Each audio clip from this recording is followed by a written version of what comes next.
Geneva convention को लेकर पूछा गया। Geneva convention for prisoners of war के बारे में 3 स्टेटमेंट्स हैं, आप बताएं कौन सी स्टेटमेंट आपकी करेक्ट है। पहली कहती है जो जेनेवा कन्वेंशन है, they are the set of international treaties that ensure protecting prisoners of war must be treated in a human way. तो यहाँ पे जो ये पर्टिकुलर ट्रीटी है इंश्योर करती है कि आपको पीओडब्ल्यूज को प्रोटेक्शन देनी है और उनके साथ जो ट्रीटमेंट होना चाहिए वो ह्यूमन वे में होना चाहिए। हो सकता है the provision of the convention apply in war time situations only.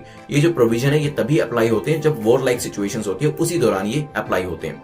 Article 14 of the convention lays down that prisoners of war are entitled to in all circumstances to respect for their persons and their honour. इस convention की जो article 14 है वो ये कहता है कि जो भी प्रिजनर्स ऑफ वॉर होंगे उनको आपको रिस्पेक्टफुली ट्रीट करना है और किसी भी सिचुएशन के अंदर उनका जो ऑनर है वो जाना नहीं चाहिए। सोचिए इसके बारे में, फिर करते हैं डिस्कशन।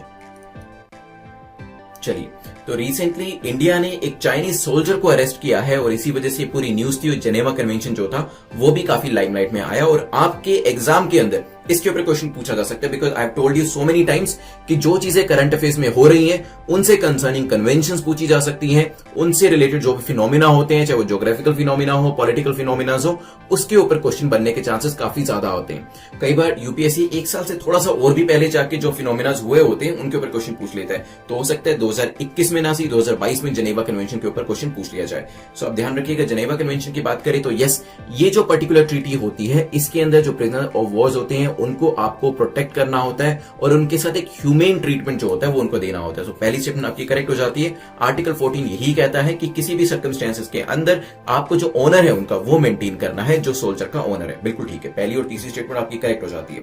जब हम सेकंड स्टेटमेंट की बात करते हैं तो यहाँ पे ओनली शब्द की वजह से ये जो स्टेटमेंट है वो गलत हो जाती है और यहाँ पर हिंदी में ही की वजह से गलत हो जाती है। बिकॉज सिर्फ वॉर टाइम में नहीं, पीस टाइम में भी और कॉन्फ्लिक्ट लाइक सिचुएशंस के अंदर भी ये चीज अप्लाई करी जा सकती है। जो कन्वेंशन है वो अप्लाई होती है। तो सेकंड स्टेटमेंट इनकरेक्ट हो जाएगी। तो आंसर क्या हो जाएगा? बी हो जाएगा। ध्यान रखने वाली बात यही है कि Geneva convention war time, peace time, conflict वाली सिचुएशन के अंदर अप्लाई होती है। न्यूज भी मैंने आपको बता दी इसके कंसर्निंग।